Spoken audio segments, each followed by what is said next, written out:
We now come to the SNP spokesperson, Pete Wishart. Thank you, Mr Speaker. And I suppose the only statement we want in the next few days is a statement confirming that the Prime Minister has written to Her Majesty the Queen to offer his resignation.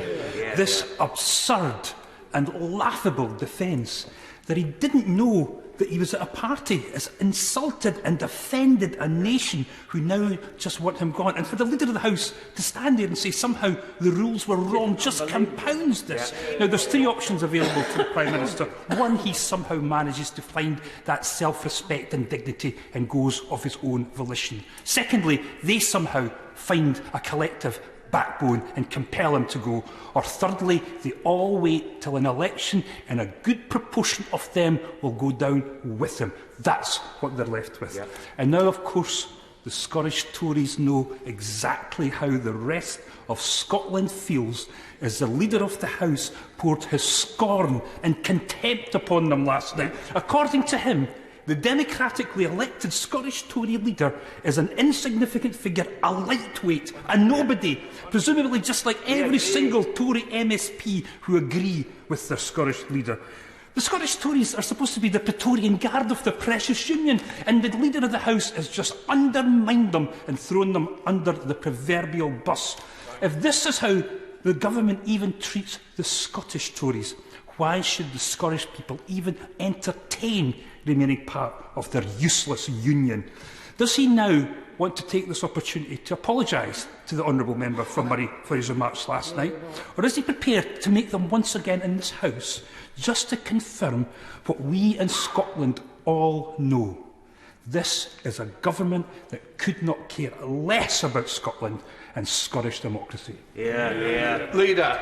Mr Speaker, the problem with the honourable gentleman's approach to business questions is that he is so angry every week that one never knows whether it is real or it is synthetic. He could have called for the Prime Minister to resign at every business questions where we have exchanged pleasantries since I became Leader of the House, other than his brief sabbatical away from the role.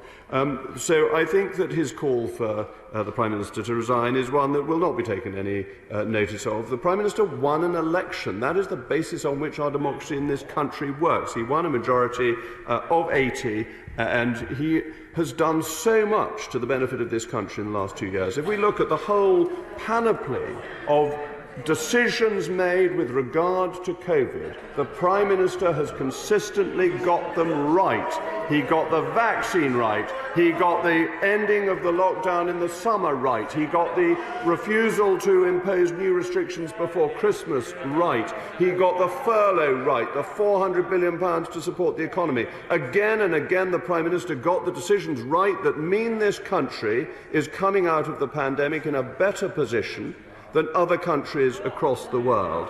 That is something that we should recognise, and that required good, solid, decisive leadership. Now, that isn't beginning to say that every decision that was made was perfect. That would not be within human nature. But the result of what has happened, the decisions that the Prime Minister has made, has been to allow this country to do better than others as we come out of this pandemic.